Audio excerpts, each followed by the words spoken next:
নমস্কার বন্ধুরা, আজ আমি রান্না করব শোল ল্যাঠার ভাপা।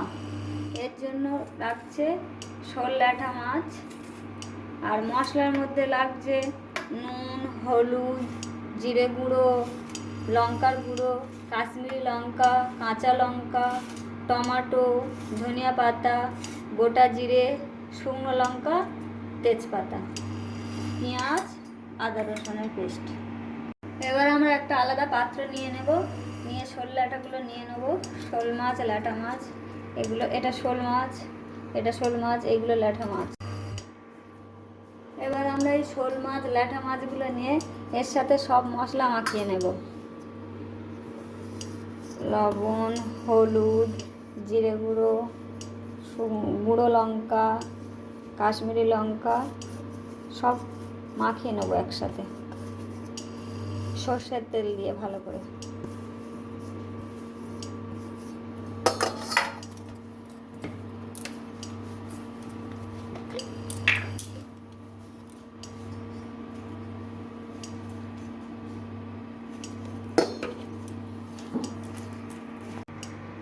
মাখিয়ে এটাকে 5 মিনিট রেখে দেবো। সব মশলা দিয়ে মাখিয়ে 5 মিনিট রেখে দেবো। দিয়ে এবার কড়াতে তেল দেবো। কড়া গরম হয়ে গিয়েছে।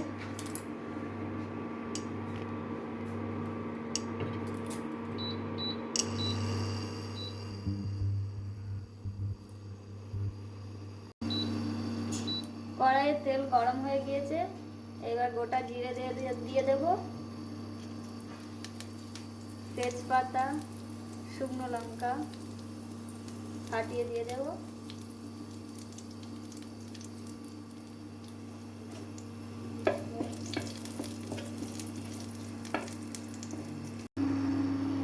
এবারে পেঁয়াজ দিয়ে দেবো।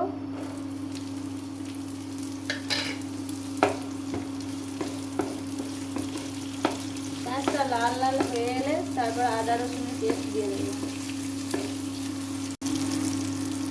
পেঁয়াজ লাল লাল হয়ে এসেছে, এবার আদা রসুনের পেস্ট দিয়ে দিচ্ছি। এটাকে ভালো করে লাল লাল করে নেবো আদা রসুনের পেস্টটাকে।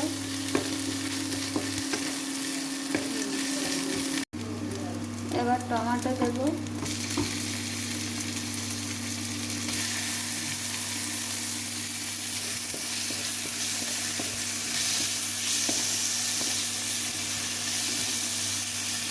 এবার মশলা মাখানো মাছটা দিয়ে দেবো। মাছ ভাজবো না, একটুখানি জাস্ট নাড়িয়ে নেব, নিয়ে জল দিয়ে দেবো।